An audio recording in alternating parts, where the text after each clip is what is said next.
Alors, bonjour, bonjour, Viviane, comment est-ce que tu vas? Mais ça va très bien, merci. Et toi, Sylvie? Je vais super bien. Je suis vraiment heureuse d'être ici ce matin. C'est la première entrevue que je tourne pour le congrès virtuel d'avril. Je ne sais pas si c'est la première que les gens vont voir, mais ça me rend vraiment heureuse ce matin de partager ce moment-là avec toi. Ben, merci beaucoup. Et puis d'ailleurs, je suis très honorée de faire partie de ce congrès. Puis je voulais te remercier vraiment d'être à l'origine de ce projet parce que c'est extraordinaire d'avoir des choses comme ça à offrir aux gens.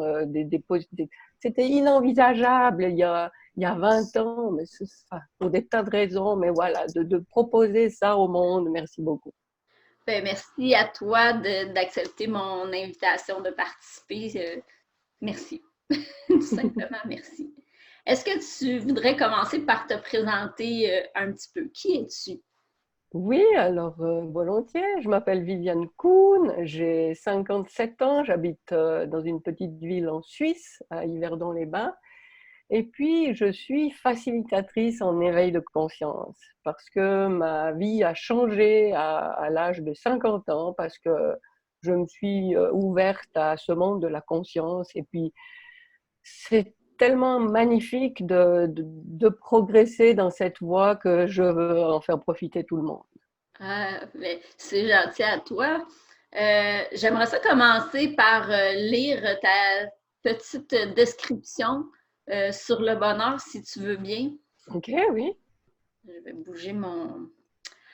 Alors, Viviane, tu dis, le bonheur est un chemin, celui que l'on peut choisir de prendre lorsque la vie nous semble routinière et vide de sens.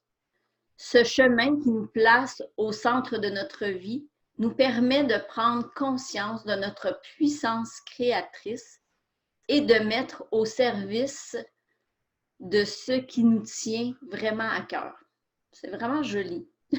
Merci. Oui, alors effectivement, je dis ça. Alors pour expliquer un petit peu plus en détail ce que je dis par ces quelques phrases, moi j'aime bien reculer un petit peu, prendre du recul, de la hauteur, parce que personnellement j'ai besoin d'avoir une vision d'ensemble, une vue globale des choses. J'ai toujours voulu comprendre le pourquoi du comment. Et d'ailleurs, la manière dont on enseigne à l'école m'a beaucoup frustrée parce que on prend des petits blocs, des petits morceaux, puis il faut apprendre ça, puis on ne sait pas pourquoi, comment. Donc, avant d'entrer plus en détail là, je me permets de faire une mise en perspective de tout ça. Et voilà, ce que je vous partage là, c'est ma vision de la vie. Et puis, c'est donc une croyance. Vous en avez peut-être une autre, vous allez peut-être adhérer à celle-là, c'est votre liberté, vous faites comme vous voulez. Alors voilà, moi, comme je vois la vie, bon, déjà, on est créateur de sa vie, quoi qu'on en pense. La vie qu'on a maintenant, on l'a créée. Ouais. Sauf que pour la plupart d'entre nous, on n'en est pas conscient. Et quand on n'en est pas conscient, de dire ça aux gens, ben, souvent, ça ne fait pas plaisir d'entendre. Parce qu'on se dit, mais non, j'ai jamais voulu ce que j'ai maintenant. Mais voilà, c'est le principe de la vie. Nous créons notre vie. Et puisque nous en sommes pas conscients, sachant ça, on peut démarrer un autre chemin en disant, ben voilà, maintenant c'est moi qui prends la décision, c'est moi qui prends les rênes et je vais choisir ce que je veux créer dans ma vie. Et à quel principe ça obéit, ça? Alors, pour vous faire comprendre comment ça fonctionne, je, je vais adapter la loi d'attraction. Parce que la loi d'attraction, souvent, on ne la comprend pas très bien. Il y a beaucoup de gens qui sont frustrés parce qu'ils disent, mais moi, je suis là, je fais mes affirmations, je fais tout ce que j'écris, mes souhaits et tout, j'ai mon tableau de vision, et puis il n'y a toujours rien qui se passe. Ça arrive pas. Voilà. Eh bien, moi, je donnerai un autre nom à cette loi qui sera donc plus la même, mais j'appelle ça la loi de manifestation par la vibration.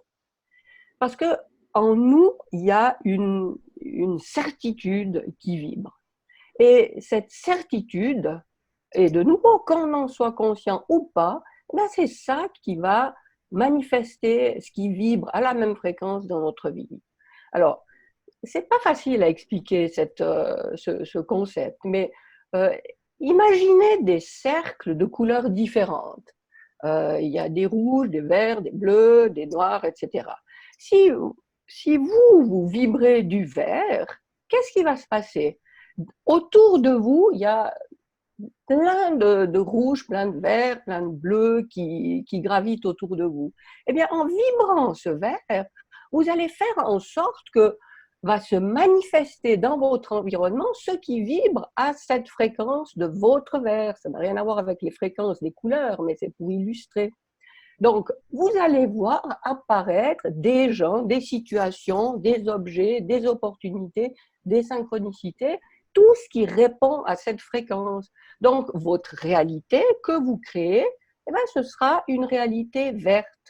Votre voisin, qui vous paraît habiter dans le même environnement, avoir plus ou moins la même réalité, ben pas du tout, parce que lui, il vibra bleu et sa réalité, ce sera bleu. Donc, vous n'aurez vraiment pas grand-chose en commun. Alors, le problème, c'est que vous allez, enfin, ceux qui nous écoutent, et toi, Sylvie, tu vas me dire, bah alors, oui, ah oui, facile. Alors, c'est comme la loi d'attraction. Je dis que je manifeste vert parce que c'est ça que je veux, puis hop, je vais voir apparaître du vert. Eh bien, non, parce que là, il y a un souci, et c'est ce que j'appelle le syndrome de la pastèque. Le syndrome Et de la pastèque. voilà, C'est beau. une pastèque, une belle pastèque verte, si tu la coupes, ben, qu'est-ce que tu vois à l'intérieur? Du rouge, du noir, du blanc. Voilà. Alors que toi, tu avais dit, ah ben voilà, moi, je suis vert comme une pastèque, je vibre ce vert. Et ben, à l'intérieur de la pastèque, en fait, la certitude que tu croyais verte, et ben, tu vois qu'elle est rouge, qu'elle est blanche, que c'est d'autres choses qui parasitent ta vibration, qui prennent le dessus. Donc, tu as pas la liberté d'émettre la vibration que tu aurais voulu choisir, parce que tu es pollué, parasité par des tas de choses qui sont à l'intérieur de toi dont tu n'as pas conscience. Et c'est ça, quand je parle d'éveil de conscience, c'est ça, c'est de prendre conscience de tout ce qui est à l'intérieur de la pastèque qui crée ma vie sans que j'aie décidé, à mon insu. Donc, c'est pas ce que j'ai voulu, mais le processus fonctionne bien. Ma vie se crée par rapport à ce que j'ai à l'intérieur, sauf que j'ai pas mis à l'intérieur ce que j'ai choisi d'y mettre. Qu'est-ce qui pollue, justement? Alors, pour en arriver à qu'est-ce qui pollue, je suis obligée encore une fois de faire une vue d'ensemble. Euh, nous sommes des êtres spirituels incarnés dans la matière. Ça, je crois que tout le monde est d'accord De actuellement. plus en plus, en tout cas. Voilà, en tout cas, les gens qui nous écoutent, je pense qu'ils sont ouverts à cette vision. Souvent, oui. Donc, nous sommes issus d'une dimension qu'on peut appeler l'univers, la source, le grand tout, appelez ça comme vous voulez, c'est bien égal, je ne sais pas comment tu appelles ça, toi. Moi, Il y a différents je donne noms, même pas de nom. voilà, ou on ne le nomme même pas effectivement. Moi, Oui. j'appelle ça la source. Donc, nous sommes tous issus de la source. Dans la source, nous sommes une âme. Et nous décidons de nous incarner. Alors, pour nous incarner, pour nous confronter à la matière, nous nous incarnons dans un corps. Donc, au départ, on est une âme dans un corps. Ensuite, le bébé, il commence à interagir avec son environnement et c'est comme ça qu'il perçoit son corps. Parce qu'au début, il a même pas conscience de son corps. Mais avec les gestes de sa maman, avec le contact avec son lit, ses draps, enfin, la matière, petit à petit, le bébé se crée un personnage, une identité. Mettons qu'on appelle ça l'ego. Donc, voilà que l'âme a créé le corps, ensemble, ils ont créé l'ego. Ensuite, au fur et à mesure des interactions avec le monde de la matière, l'âme, le corps et l'ego se disent, en faisant justement toutes ces expériences successives, se disent, mais il se passe des fois il se passe ça, des fois il se passe ça.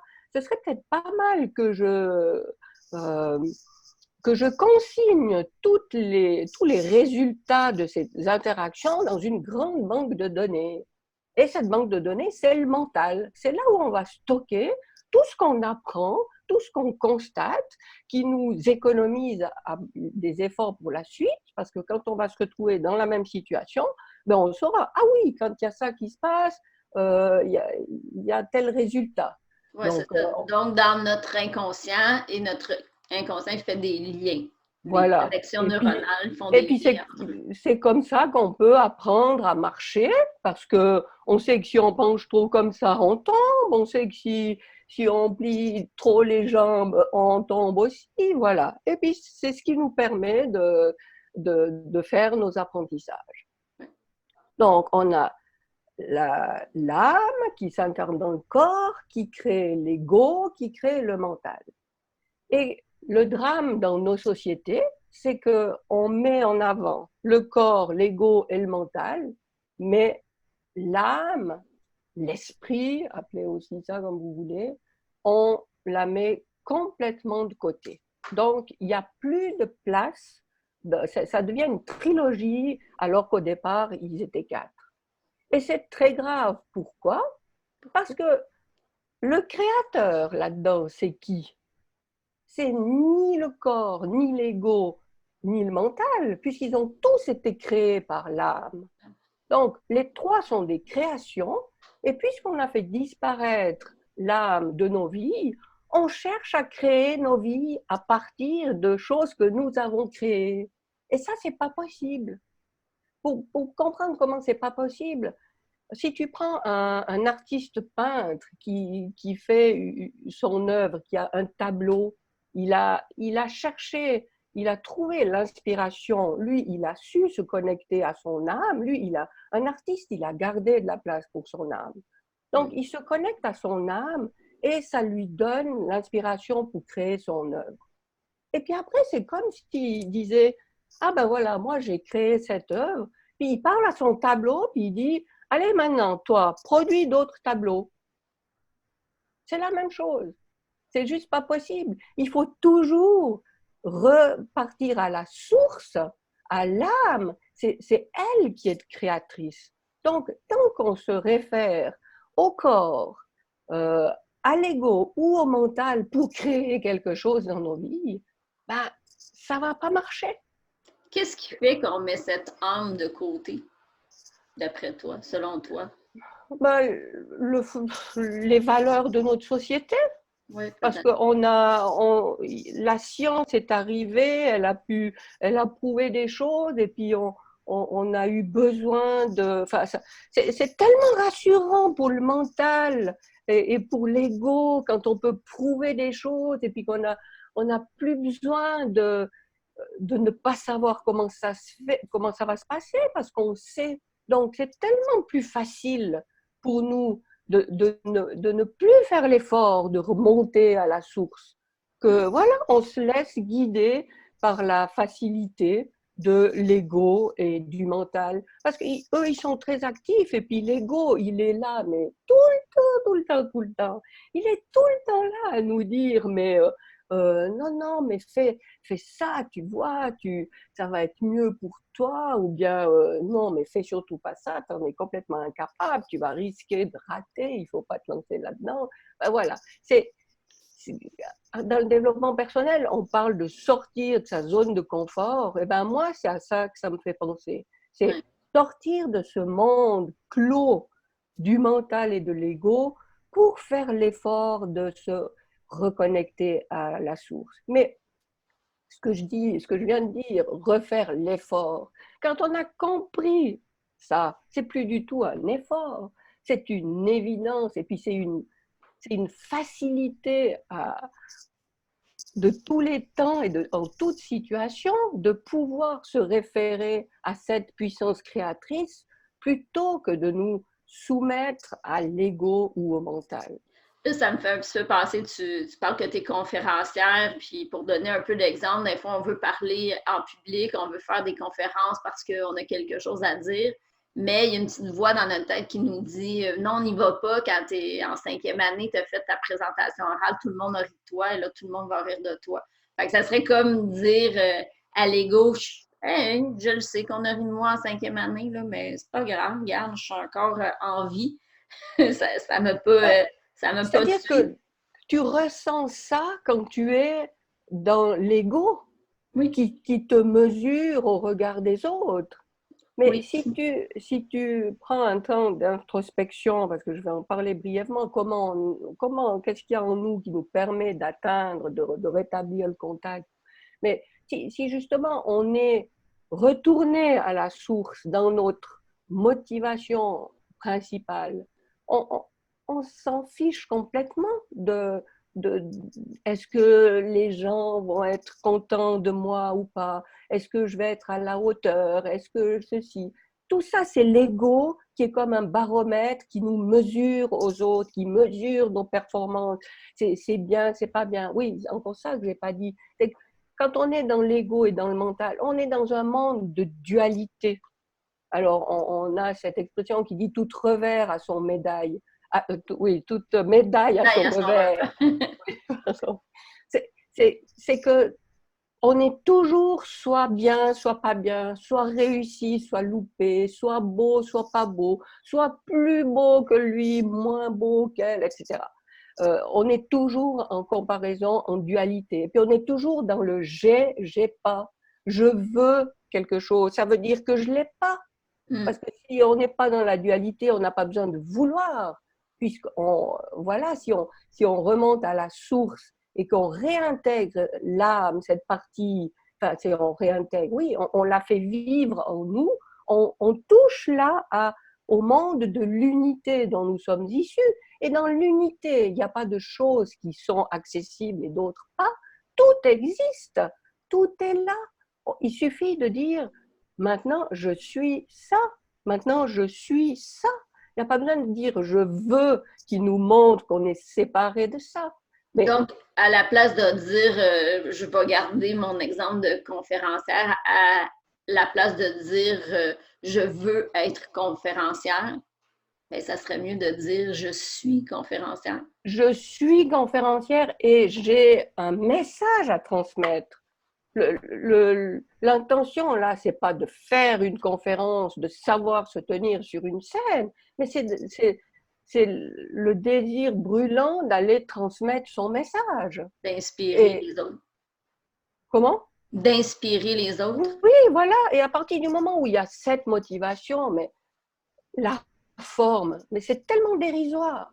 Hmm. Mais bien sûr, quand on est conscient de ça, c'est pas facile de balayer ego.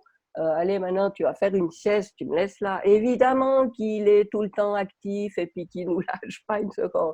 Mais en ayant pris conscience de ça, on réussit à comprendre comment on fonctionne. On réussit à prendre conscience du fait qu'on est en réaction avec cet ego et puis du fait qu'on est soumis aux croyances qui nous sont imposées par le mental et notre ego.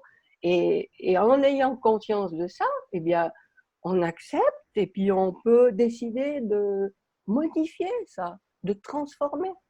Moi, j'aime bien lui mettre un visage, je l'imagine en petit tailleur noir très sévère. Et quand il vient faire son tour, ben, je lui parle. Voilà. Parfois, je le rassure, tu sais, parce que des fois, notre ego, je pense que c'est une partie de nous qui se sent insécure.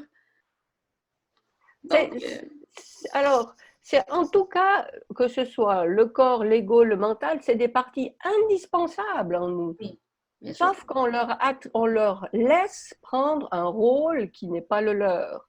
On leur laisse nous guider alors qu'ils sont à notre service. C'est nous qui sommes le créateur et puis on est comme le chef de chantier et puis c'est à nous à dire à ego, à mental et au corps de faire ce vers quoi on tend. Ils doivent suivre, ils doivent pas nous guider. Mm. Et si on se laisse guider par eux, eh bien, on n'atteindra jamais le bonheur, puisqu'on n'atteindra jamais la satisfaction. Puisque leur rôle, c'est de nous dire, attention, ça peut être mieux, attention, ça peut être moins bien, il y a encore ça que tu connais pas, t'as pas appris ça, t'as pas retenu, t'as oublié, t'es nul et tout. Donc, jamais on pourra avoir atteint quelque chose. Non, Le bonheur, en tout le cas. bonheur, oui, c'est ça. C'est comme un peu, moi, ça me. L'image que je vois, c'est comme rouler dans une voiture automatique. Ici au Québec, on a beaucoup de voitures automatiques. En France, vous avez beaucoup encore de voitures manuelles. Oui. Je pense que c'est le contraire. Donc, Mhm. je vois ça un peu comme ben, on se laisse justement conduire sur l'automatisme au lieu de prendre l'auto manuel et changer nos vitesses nous-mêmes. Exactement. C'est ça. En tout cas, je trouve que Et, c'est une belle image qui est facile à se représenter. Donc, arrêter d'être en mode automatique, mais passer en mode manuel. oui. En- Et cette image de voiture que tu me donnes, ça me fait penser à une autre image que j'ai beaucoup utilisée. C'est que moi, j'ai vraiment eu une vie jusqu'à mes 50 ans et puis une autre vie après. Et puis, ce que j'aime bien dire, c'est que jusqu'à mes 50 ans, j'étais comme dans une cabine de TGV. Vous avez ça, les TGV au Canada? ben, ouais, c'est différent. Enfin, Les un trains, train à grande vitesse qui ouais. va à vive allure et puis les vitres sont opaques et je fonce vraiment, j'y vais à fond, à fond, à fond. Je suis là dans ma petite cabine, c'est mon territoire. Je suis là-dedans comme un dictateur parce qu'il faut que ça marche comme je veux. J'impose ça à mon entourage. Et puis ça, c'est ce que j'ai vécu pendant 50 ans. Et puis là, tout d'un coup, il y a les vitres, je ne sais pas, il y a les rideaux qui tombent, je vois qu'il y a une vie dehors, je vois que je vais dans une direction, que peut-être je pourrais changer de direction, et puis que je pourrais même m'arrêter pour profiter de l'endroit où je suis. Et évidemment, ça change la vie. Pour moi le signal qui est arrivé, qui m'a fait changer complètement de vue, de point de vue sur la vie, c'est un film que j'ai vu qui s'appelle Médium d'un monde à l'autre, et puis qui suit le parcours d'une médium ici en Suisse, et où on la suit à l'hôpital, faire des soins énergétiques, faire ses consultations, où elle avait des contacts avec les défunts. Enfin bref, de voir qu'il y avait des gens qui avaient cette vie, puis qui avaient cette ouverture, moi ça a été vraiment un choc, et c'est là que j'ai décidé que c'était, enfin c'est là que j'ai reconnu qu'il y avait une vie pour moi là. Et j'ai commencé à apprendre les soins énergétiques, la médiumnité, et pendant plusieurs années, je me suis dit, ben voilà, c'est ça, c'est de savoir. En fait, c'est comme si j'avais appris déjà l'existence de la source, et puis j'avais appris à téléphoner. Waouh, j'ai un accès à ce monde. Puis il a fallu encore après plusieurs années pour que je me rende compte que non seulement j'avais accès, mais j'avais en moi une partie de cette source. Et ça, ça a encore été un autre changement. C'est que j'ai plus besoin de entrer en contact avec quelque chose qui est à l'extérieur de moi, mais cette chose, elle est en moi. À l'intérieur. Cet univers où tout est possible et où tout est unité, je l'ai à l'intérieur de moi. Est-ce qu'il y a eu un déclencheur à 50 ans qui a fait que tu as eu besoin d'entendre ce message-là? Ouf, ça faisait des années que j'attendais quelque chose. Mais maintenant, avec le recul, je me rends compte que, tu sais, c'est comme si tu attends de voir quelque chose, sauf que tu as mis un bandeau sur les yeux. Évidemment que tu vas jamais le voir. Alors voilà, je me suis rendu compte que oui, ça faisait des décennies que je souffrais, que je sentais qu'il y avait un manque, qu'il y avait un vide, que je me disais, c'est pas possible que ce soit que ça, la vie. Même si j'avais, j'étais mariée, j'avais des enfants, j'avais une situation, mais enviable à tous les égards. Mais, et donc, j'osais évidemment pas me plaindre, puisque j'avais une situation enviée par tout le monde autour de moi. Alors, si en plus je me mettais à me plaindre, donc oui, je souffrais en silence. Ça veut dire alcoolisme, ça veut dire dépression. Et, et voilà, petit à petit, je crois que en conférence, je montre une série d'images successives où tu as un rond de lumière qui est notre lumière intérieure, et puis la, le, le contour de ce rond devient de plus en plus épais jusqu'à rendre le rond complètement noir. La lumière, la partie divine qu'on a en nous qui remplissait le rond, s'amenuise petit à petit jusqu'à disparaître de nous. Et moi, j'étais arrivée, je crois, il y a déjà pas mal de temps à ce stade, où ma lumière intérieure, elle était complètement éteinte. Ce qui fait Et qu'on ressent justement toujours ce manque-là, voilà, puis on essaie d'aller le remplir voilà. par C'est des ça. choses. C'est que puisque la lumière n'est pas là, on écoute ego et mental Mm. pour aller essayer de raviver cette lumière. Alors que c'est l'ouverture à notre lumière intérieure qui va permettre de faire renaître ça en nous. Là, je me mets un petit peu à la place des gens qui, là, on parle de manque, de tout ça, puis il y a sûrement des gens qui se reconnaissent là-dedans. Comment on peut faire pour les aider à un petit peu avoir commencé, du moins, à, à mettre un petit peu plus de lumière? Suite au congrès virtuel, on va faire il va y avoir une formation. Et là, je le sais que tu vas donner des outils, justement, Oui, pour aller un petit peu plus loin. Mais voilà. aujourd'hui, qu'est-ce que tu pourrais donner comme astuce pour commencer au moins à voir cette lumière-là? Alors, ce que je peux donner comme outil, et c'est l'outil majeur pour arriver à prendre le contrôle de la création de sa vie, c'est de rejoindre en nous l'endroit où on atteint notre paix intérieure, la sérénité. Et ça se fait de manière très intuitive et sans aucun protocole. C'est pas un exercice de respiration, c'est pas un exercice de méditation. Toutes ces choses participent à mettre de la conscience en soi. Mais en même temps, c'est un petit peu toujours un protocole. Il faut compter les respirations, expirer, tout ça. Tout ça sollicite notre mental. Alors que notre but, c'est d'essayer d'atteindre un endroit où il n'y a ni mental, ni ego qui soit là. Donc, c'est simplement un exercice que j'appelle l'expiration du soulagement. Vous êtes sur votre chaise, vous vous laissez aller. Ne cherchez pas à vous mettre bien droit pour que la Kundalini puisse circuler dans votre colonne. Non, laissez-vous vous avachir sur votre chaise, vous laissez vous laissez tomber votre tête, tous les épaules. Et puis, en étant dans cette situation physiquement totalement relaxe, vous laissez tomber, vous pouvez imaginer si ça vous aide que vous avez un ascenseur dans votre colonne vertébrale et puis que l'ascenseur, vous le remplissez du mental, de l'ego, de vos ressentis, de vos émotions, tout dans l'ascenseur. Et puis tout d'un coup, c'est pas que l'ascenseur descend, c'est que l'ascenseur lâche et boum, tout tombe en même temps.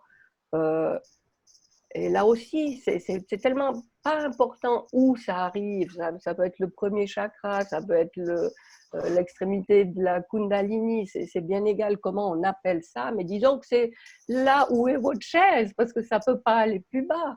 Donc, vous vous relâchez, vous mettez tout ça dans votre ascenseur et ça tombe. Et c'est pas quelque chose qui se fait en 2 temps, 3 mouvements comme ça, vous allez le faire pour la première fois, vous allez réussir à le faire. Ça peut prendre 20 fois par jour de le faire et qu'après quelques mois, vous allez enfin atteindre ce point. Mais c'est comme tout. Vous avez passé combien d'années en ignorant cet endroit en vous? Donc maintenant, il faut peut-être passer du temps pour, pour lui redonner sa place et pour le nourrir. Donc, faites-le régulièrement. Et puis petit à petit, vous allez goûter à une espèce de vide. Moi, j'appelle ça le point zéro. C'est l'origine de vous. C'est comme si vous réussissiez à remonter au temps où votre âme a créé votre corps et qu'il n'y avait pas encore le mental, pas encore l'ego. Donc, c'est ce point de paix. Et puis, petit à petit, en vous exerçant à cette expiration, ben vous allez vous dire, ah ouais, là j'ai touché à quelque chose. Et vous allez pouvoir nourrir cet endroit et, et redonner sa place à cette dimension en vous qui va reprendre les rênes de votre vie. Mais il y a ça c'est un outil qui demande pas mal de persévérance. Maintenant, si on repart sur l'image de la pastèque, alors là, il y a d'autres outils dont je parlerai plus en détail justement dans la formation, mais le travail revient toujours au même, c'est qu'on a pris conscience que la couleur à l'intérieur de la pastèque n'était pas celle qu'on croyait, qu'on souhaitait, qui était à l'extérieur. Alors, on va nettoyer tout ça. Et ce travail de nettoyage, c'est un travail de conscience. Et dans nos interactions, dans nos réactions, dans nos actions, il s'agit d'être là avec notre panoplie de Sherlock Holmes. Ça me tient à cœur, puisque ce que j'ai pas dit, c'est que j'ai une première formation de sociologue, criminologue. Donc voilà, on avait un pull à l'université avec Sherlock Holmes. Donc ça m'a toujours resté. Donc on sort la loupe de Sherlock Holmes et puis dans toutes nos actions et dans toutes nos réactions, on observe qu'est-ce qui se passe, comment ça se passe. Et il ne s'agit pas de condamner en disant « Ah non, ça, il faut que ça arrête, ça ne peut plus continuer comme ça. » C'est faux. Ça, on reste dans les goûts. On accepte et on comprend d'où ça vient. Et donc, ça, je crois que tout le monde connaît, tout ce à quoi on résiste persiste. Donc, si on cherche à dire « Non, ça, je ne veux pas, ça, je ne veux pas », eh bien, on va pas arranger l'histoire. Mais en accueillant ça, eh bien, on fait le premier pas pour le changement. Ce que j'aime dans ton exercice que tu dis que tu relâches, moi, je parle du système nerveux autonome, de comprendre notre système nerveux autonome et notre corps envoie les messages à notre cerveau. 80% des messages partent du corps vers le cerveau. Donc, ça explique le pourquoi de vraiment laisser tomber. C'est tu fais parler ton corps justement à ton cerveau, puis dire d'une façon inconsciente, lâche. Exactement. C'est sans justement te servir de l'ego. Là, tu te sers de ton corps. Là, tu dis, allez, lâche. Sans, même pas besoin de le dire, c'est juste de le faire. Le corps va envoyer le signal au cerveau. C'est ce qui est magnifique. Là. Ouais. Donc, comme tu dis, plus tu vas l'exercer, plus tu vas le faire, plus tu vas lâcher. Plus ce sera rapide et facile. Plus tu crées cette autoroute neuronale et puis ça va être facile. Quoi. Ouais. Mais tu parles du corps, c'est vrai que je n'ai pas beaucoup parlé du corps, j'ai parlé un peu de l'ego et du mental, mais comme je disais, c'est trois outils à disposition de l'âme et le corps est très important parce que plus le corps sera affûté, plus il sera chargé en énergie vitale, plus il sera sur le qui-vive et facilement activable pour agir de la façon qu'on lui dit d'agir, pour matérialiser la vie que nous souhaitons. Si on néglige notre corps, eh bien, ce sera un boulet, puis il ne sera pas opérationnel. Alors que, ben oui, un corps, c'est fait pour bouger, et puis il faut le nourrir. C'est comme une voiture. Si on met du diesel dans une voiture à essence, ben, ça ne fonctionnera pas. Mais s'occuper de son corps sans être dans l'ego, sans vouloir montrer aux autres comment on est capable de se tenir bien, de se soumettre à des régimes draconiens. C'est pas du tout ça l'idée. C'est juste qu'il soit au top de sa vitalité pour bien être à notre service. Ceux qui vont Et avoir écouté le webinaire que j'ai fait, ben, je dis de se connecter en vagal ventral, qu'on appelle. C'est la partie du système parasympathique qui, parce qu'on est des êtres de connexion, hein? oui, Connexion à soi, connexion à l'autre. Donc, de se mettre en vagal ventral, justement pour ça, ben, souvent les ressources, ça va être exactement de bouger, de bien manger, d'écouter de la musique qui nous met en joie. Donc, c'est de mettre son corps en contribution de notre bien-être. voilà. Mais sans le martyriser, hein. Il Sans y a le François martyriser. Lemay qui dit un truc que j'adore. Il dit le con contrôle, le maître maîtrise. Donc, Oui, il ne s'agit pas de contrôler le corps et tout ce que je mets dans ma bouche et chronométrer l'exercice que je fais. Non, non, il s'agit d'être en lien, à l'écoute avec son corps pour qu'il continue à fonctionner de manière optimale. tu sais, lui demander, corps, qu'est-ce que tu as besoin? Voilà, voilà. Il va nous parler, il va nous le dire, tu sais. Qu'est-ce que tu as besoin pour te reconnecter? Puis Oui, il va nous le dire ce qu'il a besoin, il le sait, hein? oui. C'est magique. C'est peut-être l'âme qui parle plutôt que le corps, mais bref, si Ah, on dit quand on est corps, à de quoi tu as besoin? l'écoute, oui, oui, oui. Est-ce que c'est l'âme qui te dit? C'est un parcours qui peut être quand même aussi long pour certaines personnes, hein, d'être à l'écoute du corps. Hmm, Mais déjà en avoir l'intention, ça permet déjà ouais. de se mettre sur ce chemin.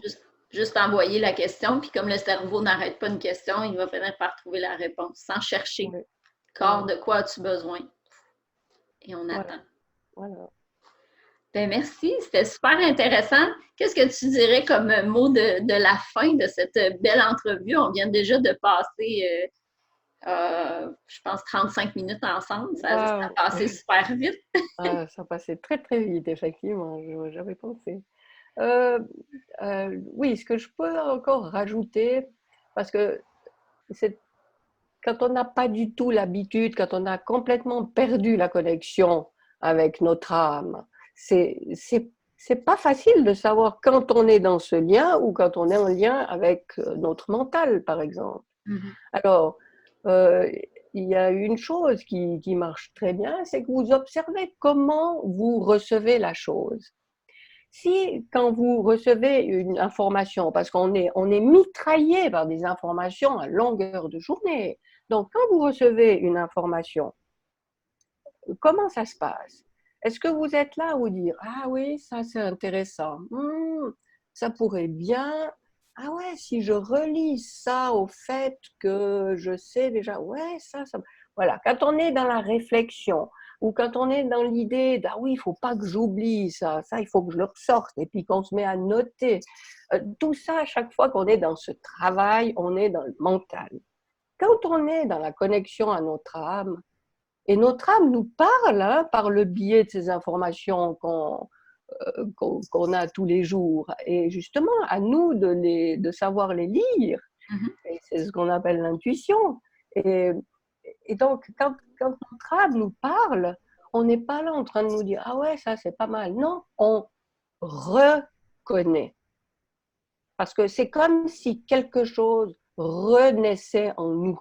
C'est quelque chose qui était là, qu'on n'avait jamais dit, parce qu'elle était comme enfouie, mise au placard. Et puis quand on l'entend, ah, mais c'est comme un soulagement, comme une révélation.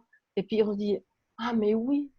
Et puis c'est comme une goutte de sirop qu'on met dans un verre d'eau. Ça nous imprègne dans toutes nos cellules instantanément. Il n'y a pas besoin de prendre des notes ou il n'y a pas besoin de relier à quelque chose. Non, c'est une évidence. C'est ah oui, C'est merci léger. de me le dire comme ça, avec ces mots, parce que ça me permet de le goûter partout dans toutes mes cellules. C'est très beau. Merci infiniment pour ce partage. C'était très enrichissant. Et j'ai bien hâte de voir la partie qu'il va y avoir dans la formation. Je suis Oui, voilà. certaine que ça va aider les gens à remplir ce vide intérieur. Moi, c'est ce que je retiens le plus parce que dans ma pratique de coaching, je vois beaucoup de gens qui ressentent ce vide-là et qui ne savent Oui. pas comment aller le remplir, puis qui le remplit par des fois de la mauvaise nourriture ou comme tu dis, l'alcool ou le travail ou par des Oui. relations qui des fois nous nuisent. Tu sais.